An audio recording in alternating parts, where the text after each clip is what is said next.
ফুলকপির এই অ্যাকচুয়াল সিজনে বাজারে যেখানে বেশ বড় বড় মাত্রায় ফুলকপি অ্যাভেলেবেল, সেটাও রিজনেবল প্রাইসে, সেখানে দাঁড়িয়ে ফুলকপির কোনো একটা ইউনিক রেসিপি হবে না, ফুলকপির কোনো একটা ম্যাজিক্যাল রেসিপি হবে না, সেটা কখনো সম্ভব হতেই পারে না। আমি বলছি না যে অন্য কোনো রেসিপি সেগুলো ম্যাজিক্যাল বা রিমার্কেবল না, সেগুলোও খুব স্পেশাল। বাট হ্যাঁ, এই কোফতা কারি রেসিপিটা আমার কাছে এটা একটু বেশি ইউনিক লেগেছে। আর এই রেসিপিটা আমি একজন বিখ্যাত শেফের তার ক্রিয়েশন থেকে এই রেসিপিটা সংগৃহীত। সো আমি এই কোফতা কারি বানানোর জন্য, যাতে কোফতার বল করার সময় সমস্ত ইনগ্রেডিয়েন্টসগুলোকে আমি একটু গ্রিপে আনতে পারি, তার জন্য গরম জল আগে ফুটিয়ে নিয়েছি।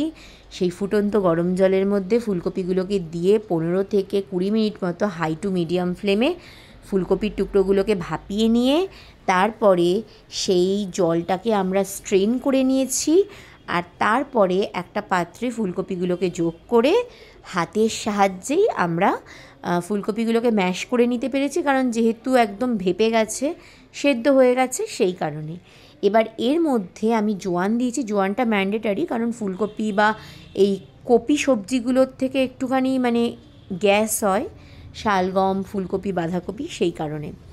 তো এখানে আমি একটু জোয়ান দিয়েছি, তার সাথে বেশ কিছু গুঁড়ো মশলা যোগ করেছি, সাথে আমি বেসন যোগ করেছিলাম যাতে পুরো মিক্সচারটাকে আমরা আটো করতে পারি বা গ্রিপে আনতে পারি।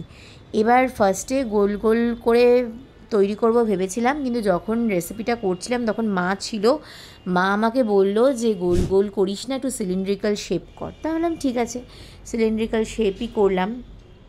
তারপরে রিফাইন তেল গরম করে গ্যাসের ফ্লেমটাকে একটু হাইতে রেখেই প্রথমে তেলে দিয়েছিলাম।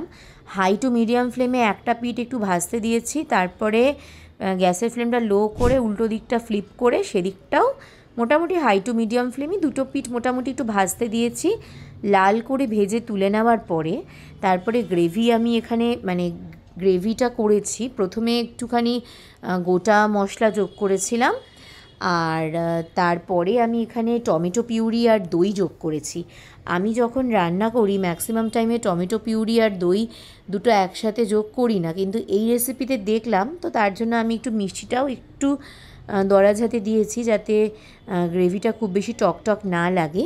আর তার সাথে সমস্ত উপকরণ দিয়ে আগে গ্রেভিটাকে খুব ভালো করে প্রিপেয়ার করে নিয়েছি।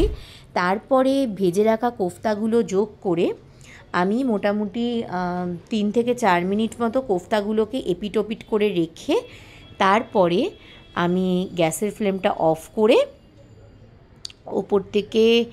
ওপর থেকে ধনেপাতা কুচি ছড়িয়ে তারপর আমি এটা সার্ভ করেছি। এই রেসিপিটা তোমরা ভাতের সাথেও খেতে পারো, রুটির সাথেও খেতে পারো, বা পরোটার সাথেও সার্ভ করতে পারো।